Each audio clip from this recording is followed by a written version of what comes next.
The 971st edition of the MMA Gambling Podcast on the Sports Gambling Podcast Network is brought to you by Underdog. Underdog is hooking up new customers. Play just $5 and get $100 in bonus funds when you sign up with promo code MMA SGPN.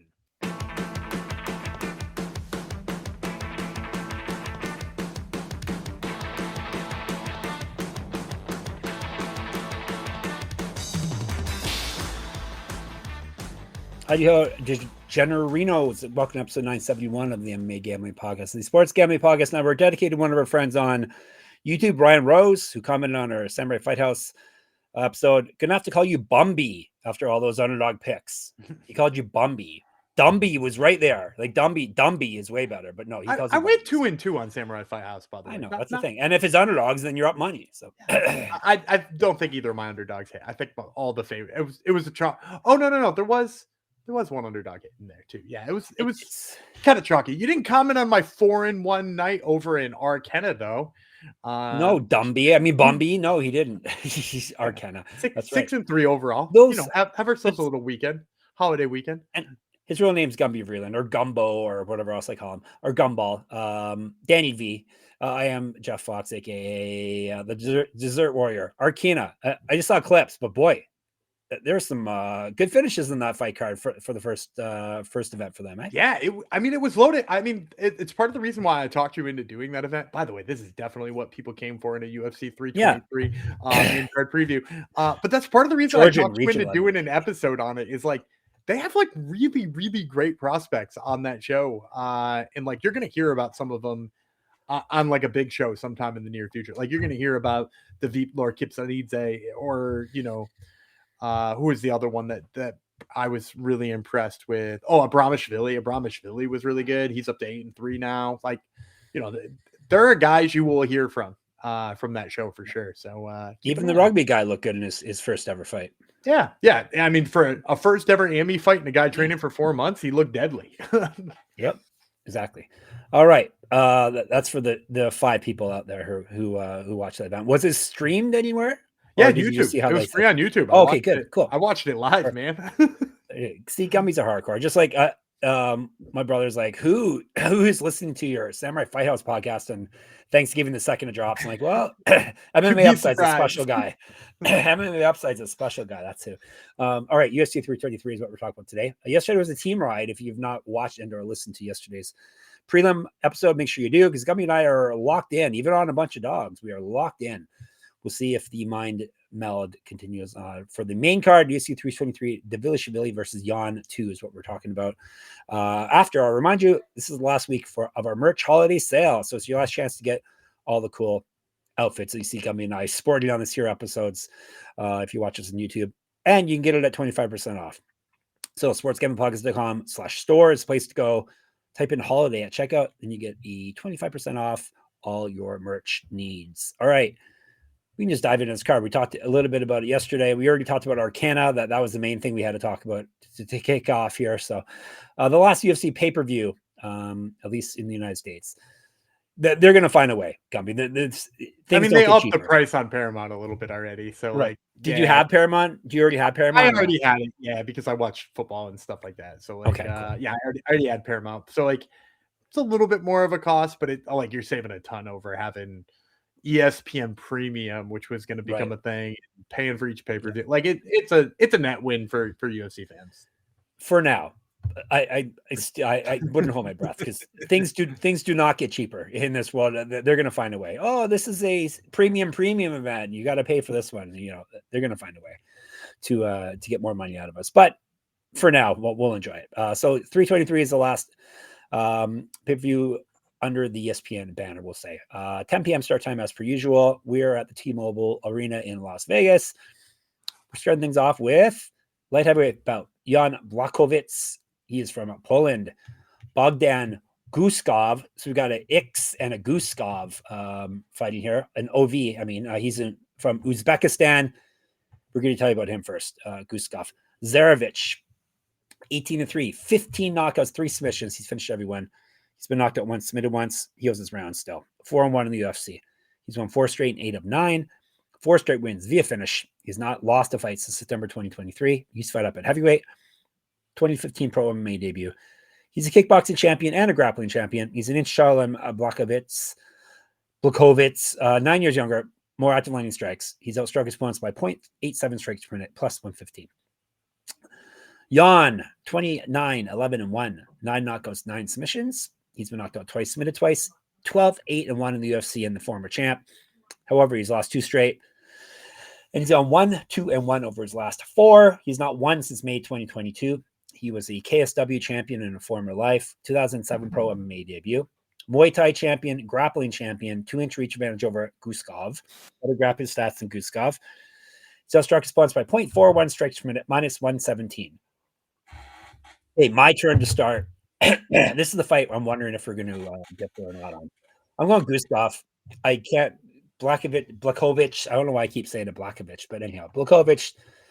The age is an issue. The fact he claims he's got legendary Polish power, but he really doesn't finish fights is an issue. He's going up against a guy much younger who does finish fights. Overall, he's probably still a better fighter than Guskov, but I'm worried about the youth. I'm worried about a guy who actually finishes fights going up against an old guy who is on a losing streak and hangs around fights too long. So give me, especially not taking Jan at as a favorite here. So I'll take a dog right out the gate. I'm going to take Błachowicz. You're right. We can differ on this one. Gumby can't quit some old people. You're going to learn. It's not just that, though. It's just how bad the grappling of Guskov is. He's not that good, really. But he's really bad at grappling. Like, exceptionally bad at grappling. Like, how long was he on the mat with Volkan Ozdemir before Ozdemir found us out? And, like, do you think of Volkan Ozdemir as being, like, a jiu-jitsu wizard? Like, and even Ozdemir was like, you know what the path to least resistance here is? Take this dude down because he's a fish out of water on the mat. Yep. And, like, not for anything. Like, you're right. Jan Błachowicz has not been much of a fight finisher on the feet after being the legendary Polish power guy who knocked out, what was it, Dom Reyes? He knocked out really viciously and stuff like that. Like, you know, like, he was the legendary Polish power guy. So much fun. But, like, also when he needs to, he grapples, right? Like, is that not how he beat Israel Adesanya and kept him from being a 2-division champion? He just shot those takedowns. And, like, maybe the fact that he doesn't have the power he used to have is actually a gift here, because maybe it means he'll just try to grapple. And, like, Guskov has been really poor. And I'm not just talking about the Volkan Ozdemir fight. Like, he did not stop Billy Elikana on a takedown attempt. Billy Elikana. You know, most people are saying, who is that? Most people want. Right, exactly. My point though is that, like, and if you did know him, you're even maybe more surprised, because Billy Elikana, not a great wrestler. And so, like, to see Elikana get him down in the only attempt he had, like, you have to imagine Jan Błachowicz can just, like, plow a double leg here and ground and pound his way to a win. At least that's the way I see this one going. So I'm going to take Jan Błachowicz. I think we're going to see lots and lots of grappling on it. Yeah, definitely could go that way. So, but I'm willing to take a stab at a dog here with the power. All right, we're moving up now. Maybe it'll be a team ride the rest of the way. I have a feeling it will be. 135, Henry Cejudo versus Peyton Talbott. They are both American bantamweights. We'll tell you about Cejudo, the messenger. Don't like the nickname. 16, as annoying as he is, right? 16-5, 8 knockouts. He's been knocked out once, so he's durable at the very least. 10-5 in the UFC, 2 division champ. Have you heard that before, Gumby?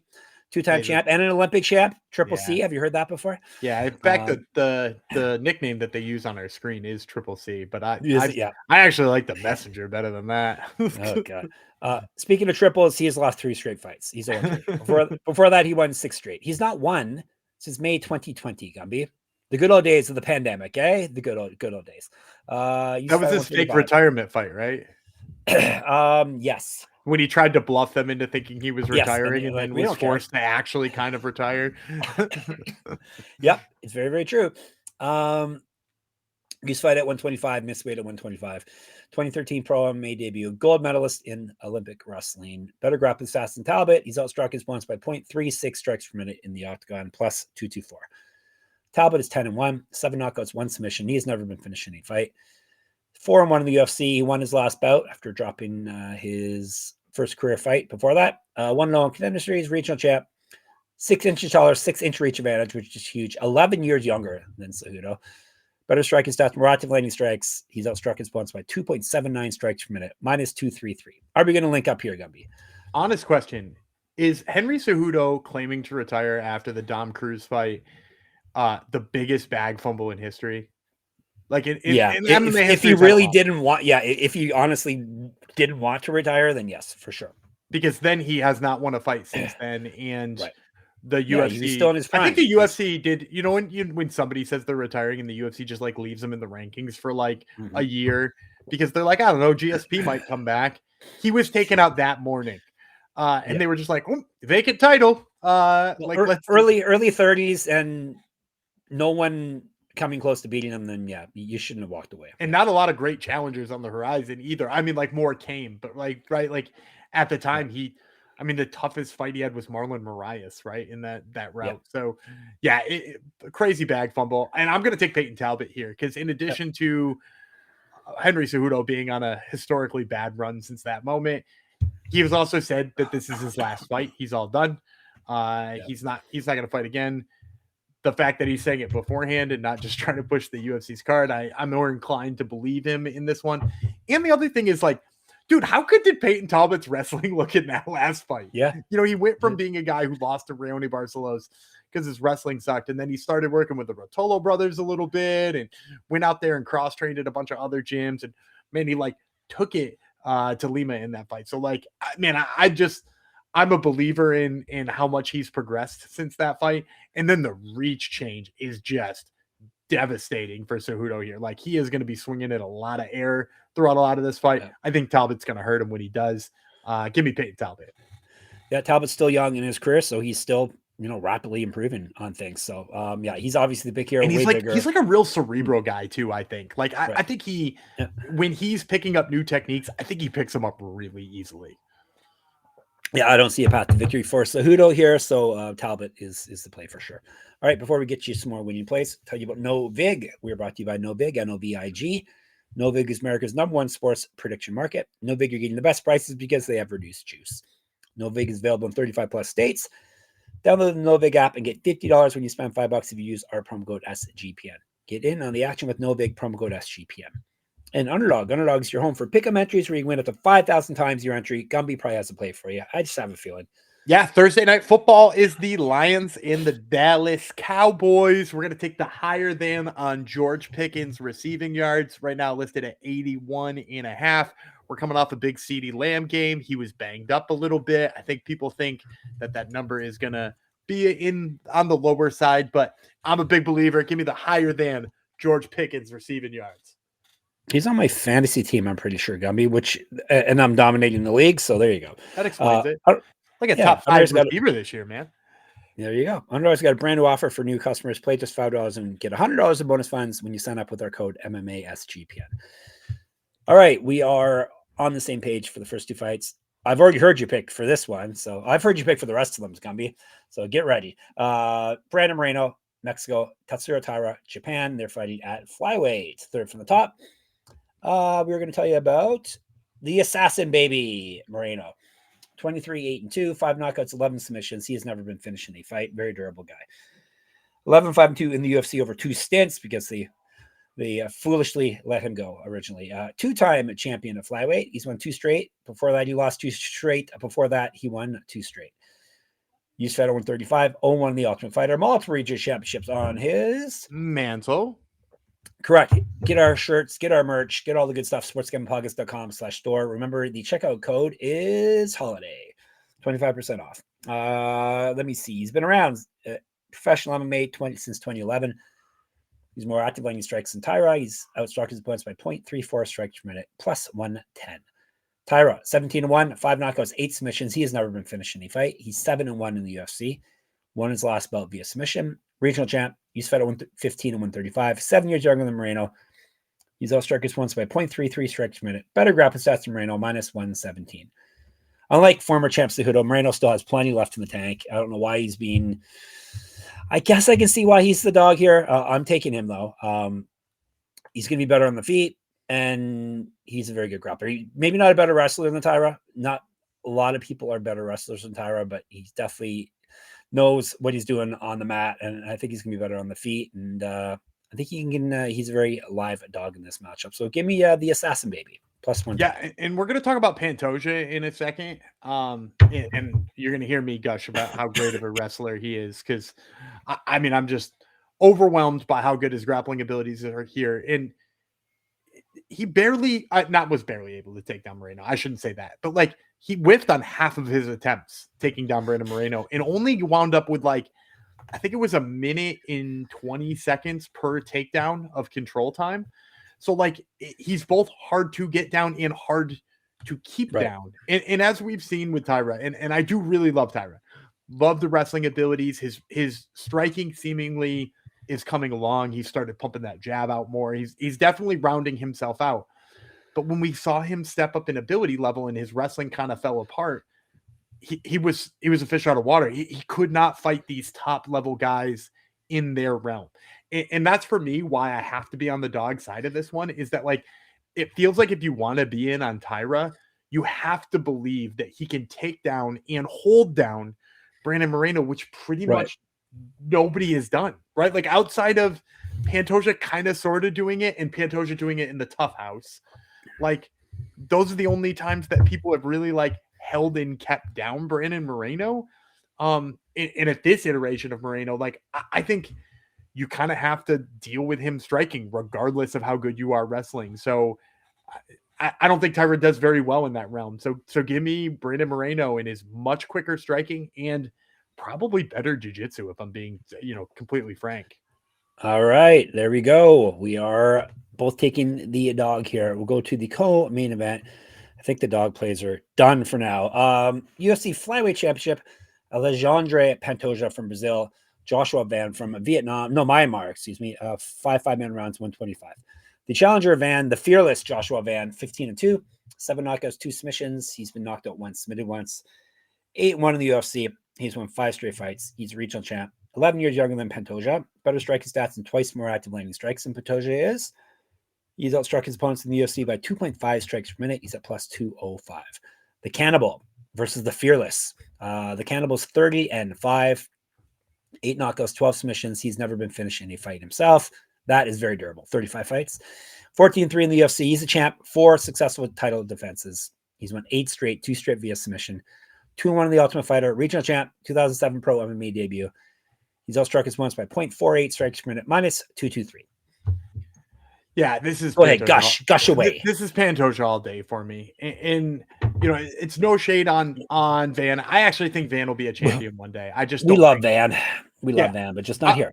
It's not his day. Nope. And no offense to him, but like his grappling defense has not gotten to the point it needs to be yet to deal with him. And like, I know it's gotten better, right? Like he stuffed some takedowns recently. He's got that mean knee he throws off the takedown attempts and stuff like that. But like, I mean, we're 2 fights removed from him being taken down by Bruno Silva. We're 3 fights removed from him being taken down 4 times by Ray Tatsuro. And like, you want to go back. He got taken down multiple times by Jeff's favorite fighter in the whole world, Felipe Bones. We're going to talk about him soon, year end and the futures. We're going to talk about him soon. Yeah, I know you love it. You love yourself. That's when I slipped up by reading his name off a screen.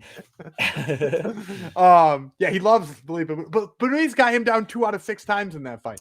And like, I'm not here saying that like Joshua Van's takedown defense sucks, because the thing is like he gets taken down in a lot of those fights and pops right back up, lands with the hands, brings a big pace. Like I love all those things about him. The problem is you don't outpace Alexandre Pantoja in the first place. That guy is just as good at the 25th minute as he is in the first. And then secondly, when you get taken down by Alexandre Pantoja, there is no getting up. He has you in a world of hurt from that. I mean, like, look at what he did to Kaya Sakura. All of those, like, I mean, he went in on a takedown. Sakura did the right thing, pulled his weight up. He like trips him with like an over under and then like jumped right on his back. And then he was there until he needed to not be there anymore. Like the thing about Pantoja is his jiu-jitsu is so high level that like when he has a hold of you, you're in danger right away. In against Ray Tatsuro or Felipe Bones or whatever one of those other guys we can mention took down Joshua Van, he's not in danger getting back up. He can get back up and do so kind of safely without having to worry about it and then bring the pace. And like here we first of all never really seen him put a 5-round pace on. And second of all, we have seen that with Pantoja. On top of that, I think he's going to get taken down in the rear naked choke's going to be there for Pantoja. So give me Alexandre Pantoja. No shame at the loss here for Josh Van. He's just trying to do something unprecedented at this point. So you're picking a finish too for Pantoja. There you go. You may hear about the moment. Oh, okay. Yeah, I'm taking Pantoja too. He's criminally underrated. Like especially at his age, doing what he's doing in the flyweight division. It's not like this is a heavier weight class where he can get by as being an older fighter. He's putting down fighters younger than him, and he's 4 straight title defenses. Like he's pretty incredible. Yeah, I see him Van not getting past him as well. Too much too soon for the youngster here. So Pantoja is too good, too well rounded, especially in the grappling department to lose here, in my opinion. All right, before we get to the main event, Rhythm. Let's talk about Rhythm. All right, THMM. Rhythm's crushed NFL this season, especially on props. They've been really good at identifying when to fade players and take those unders. College Props was up and running with over 300 plus schools. Rhythm has predictions for every game, every night. Pairs nicely with the college experience shows on our network here with Mac, Colby, and Noah. Every game, you're prepared. Super easy to sign up, run predictions off the house model, or make your own and play with the sliders. With so many sports and the holidays, this makes it easy to get an elite prediction on a game so you and I can focus on other sports. Gumby will give you an elite prediction right now. Make it elite. Yeah, Dallas Cowboys, Thursday night. You don't even have to take the points that they're going to give you anyway. Just get in on the money line. Dallas is rolling right now. They can't be stopped. Cowboys over the Lions. They can't be stopped, really. They just beat the Super Bowl champs and the Super Bowl runners-up in a 5-day span. Are they making the playoffs, Gumby? They fixed the defense. Get in on the Cowboys' future ticket for the playoffs. They can still make the playoffs, right? They still can. Yet? It's a possibility. Yeah. This Lions game is a big determination point for them. So right. yeah, they're going though. All right, Gumby's sure of himself. Use promo code SGPN25 when you download the Rhythm app for 25% off your first month, and you can check if Rhythm's still sure about the Cowboys as well. So download Rhythm, RITHMM, and use promo code SGPN25. Wait, main event time.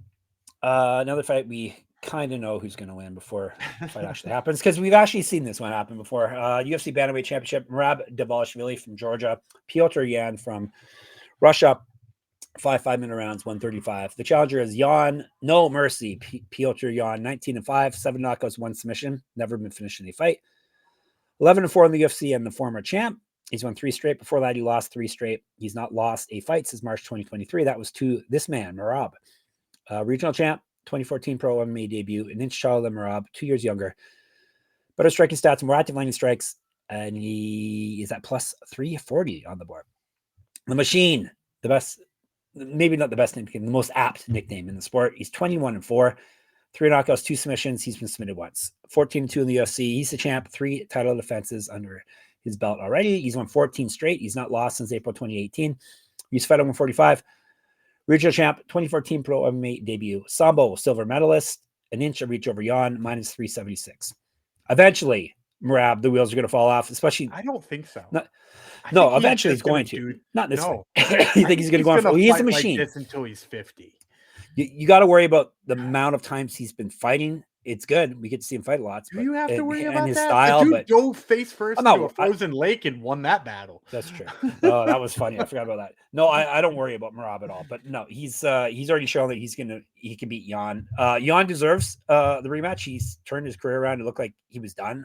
He's turned his career around, so I have no problem with him getting this fight. I just don't see a path to victory for him nor anyone else right now in the sport. So Merab, obviously, via cardio is the win. Yeah, and here's the thing too, right? Like obviously Merab's cardio is like next level. You can think you're training for 25 minutes with Merab, but you're not training. There's nothing that could prepare you for that. I don't think his pace is unprecedented. It's definitely, in my opinion, the best pace and pressure of anybody in UFC history.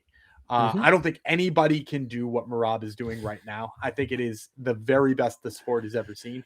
And in addition to that too, like trying to draw a path to victory here for Petr Yan is so hard after watching their first fight back. Dude, at no point in time in that fight did he look like he was in it. Like it is 25 minutes of him getting beat in any way that Merab decides to beat him. And I don't know like what you can point to and say the adjustment is that he's going to make. Right? Because like he wasn't winning in minute 1 in like a brief striking exchange. Then he got taken down a bunch of times.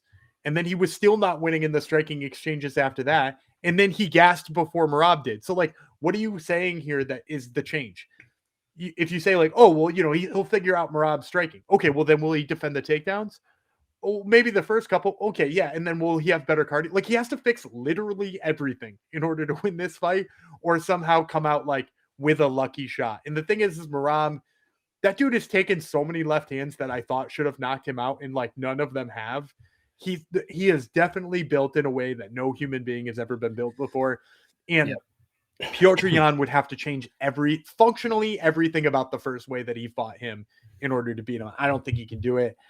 Give me Merab Dvalishvili. And this isn't going to make its way into my special picks, but I'm going to throw this in here. I don't hate the Merab Dvalishvili finish prop here. Really? I think there's a decent chance. And I know Petr Yan's never been finished. I think there's a decent chance that Merab puts a pace on him that he can't keep up and breaks it. Right now I saw it was plus 460 for him anyway inside the distance. You can get sub and knockout for 460. We saw with the Sean O'Malley fight too, that like in the second one, the challenger like just decided early to take more chances. I think Petr Yan might find himself in that same bit as he starts to see the fight slipping away from him, like kind of go for broke and find himself in even worse positions and even more tired. I think the Merab Dvalishvili finish prop is probably the most fun way you could play this fight. Is Merab's cardio the most dangerous weapon in the sport today? Yes. Of anyone's 100%. Yeah. Yeah. Yes. Because I mean, like he went in there and started ragdolling Umar Nurmagomedov. Like not just taking him down, ragdolling. He took him down with a single leg, like ran the pipe, dropped him on the ground, and pointed and laughed at him. Like, when have you seen somebody do that to a Nurmagomedov? Like, it's crazy that and it was, don't get me wrong, his wrestling is also very good, but like 100% that happened because he had just worn Umar down to nothing. Yep. All right. Let's give you a recap, then we'll get you some fancy plays. Don't you go away yet. We both have Merab, Pantoja, Moreno, and Talbott. He's going with Błachowicz. I am going with Guskov. And now we got locks, dogs, props, and Hungerman Jong Sumpling. The end. Is it me? I think it's me to start. I think it's you this time. I don't. Do you know my lock? Do you know my place like you usually do? Man, this one's a little bit harder. For your lock, are you gonna go with Chris the Problem Duncan? No, just okay. Because T-Rex possibly, that's going to come through. Don't want to go with. I have one down here, but I really want to go with whatever. I'll take Peyton Talbott. It's way bigger than I usually like to get, but I don't see a path to victory for Cejudo. So give me Talbot minus 233. I'm going to take the Smile Killer. I'll take Fares Zayn. Yeah, I like him against Sadikov. Yeah, really nice line here, but also more so than just the line. Love the way his wrestling is changed. So, and for your dog, let's see, you just went with kind of a big play. So you're definitely looking to get back some of those dollars. So you like Edson Barboza? No. I think I'm going to write about him today. Yes. I'm going to take Manuel Torres instead. Almost as good a line, plus 190. Talked about him yesterday against Grant Dawson. So give me him. And Gumby's got Zion at minus 128 for those keeping track at home. So minus 128. Nice. And I'm going to take, I know it's a cheap one. I'm going to take Brandon Moreno. I think we're going to see a levels fight here. And I think he cashes as an underdog for us. All right. And for my prop, let's go with a big one. Chris Duncan via submission. Exhaustion submission plus 345. Gumby, like you said yesterday, he's a bagger and tagger, and McKinney is probably the easiest way out for him, right? Give up your neck. I maybe was about to talk about it. So sorry. It's funny. I think I talked you out of a different one because I told you I was going to talk about it. And I'm going to talk about both of them. But my official prop of the week, it's going to be Alexandre Pantoja by submission. Love Joshua Van. Don't think he can survive 25 minutes, especially on the ground here with Pantoja. Plus 160 on the sub for him. So love that line. All right, Zion, Talbot, locks, Moreno, Torres, dogs, Pantoja sub, Duncan sub. All right, Hungerman, Jong, Superfan, Sumplings coming up. Yeah, I might have to recalculate out how good this one is because you got a better line on the Duncan sub than I did. Oh, there you go. Good. I had Duncan sub at only 300, so I might have to around people. Pull up my parlay calculator here to make sure I get the best possible line here. So I'm gonna go with that one. As you said, it's just kind of one of those things where where I think he's going to tag him and bag him, or I think like the desperation shot from McKinney when he's starting to get tired is there. Guillotine. If you want to get to that crazy book that we talk about sometimes that has specific submissions, Chris Duncan guillotine looks nice. So I'm going to say Chris Duncan by submission. You gave me 345, which I appreciate. Right. And I'm going to pair that with Bruno Ferreira knocking out Marvin Vettori. All right. Yeah, I know Marvin Vettori, not, a guy who's been a little bit on the durable side, but he's kind of getting up there with the miles. I think Bruno Ferreira's grappling's good too. I could see him getting tired and shooting a bad takedown and getting like, hip throwed over and wound up in like mount and just getting grounded pound finish too. Lots of different ways Bruno Ferreira could finish that one. That one's plus 270. So if you pair those two together, you're going to get plus 1546. Ooh, that's going to be a juicy play. Duncan submission, Ferreira knockout, 1546. Beautiful. All right, you're all set. You can chat more with us, sportsgamblingpodcast.com/Discord, MMA Gambling Podcast on YouTube, SGPN MMA on Twitter, at Gumby Vreeland for him, at Jeff Fox for me, at Jeff Fox Writer for me, at Jeff Fox Writer on Instagram. Enter my, go to my Substack, enter my free UFC 323 pick'em contest. We told you who's going to win and how, so now you win the contest. That would be moneymma.substack.com. Gumby talks to fighters on this other podcast of his called Top Turtle. Who are you talking to this week? Yeah, we got Myron Santos fighting this weekend, and we got AJ Fry, who's going to be fighting in the Apex UFC Vegas 111 next week. All right, so check out Top Turtle, and of course, sportsgamblingpodcast.com, sportsgamblingpodcast.com/store. Holiday at checkout, sportsgamblingpodcast.com/Patreon. Gumby will bid you farewell until Sunday. All right, I'm Data Gumby Vreeland. He's the assassin, baby. Jeff Fox, and we will see you on Sunday.